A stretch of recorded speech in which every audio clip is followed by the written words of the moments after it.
والتراب كافوره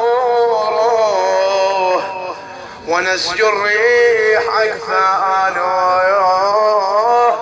والخنا الخطين عشوه. أيوا حسينا يا سفينة النجاة وعين الحياة وإمام السعداء، يا ليتنا كنا معكم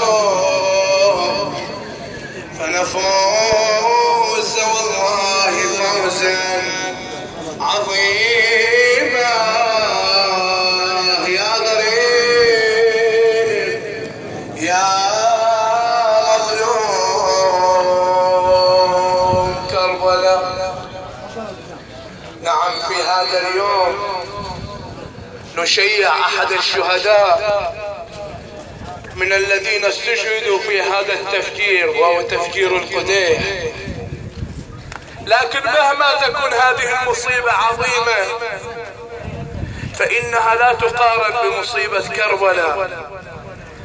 فالحسين ترك 3 أيام حتى يوم أقبلت السيدة زينب تريد من يواري هذا الجسد الطاهر.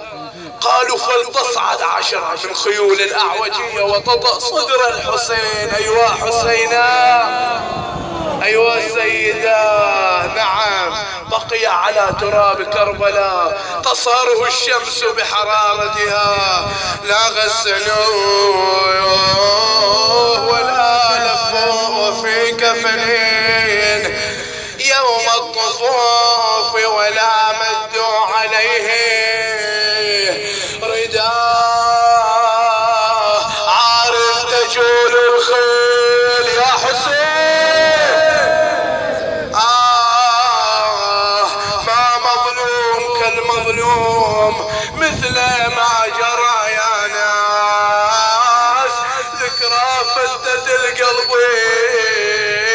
وشعبني وشيبت للرب. شفنا الميت ليه من مات طبقة وفاه غمض العين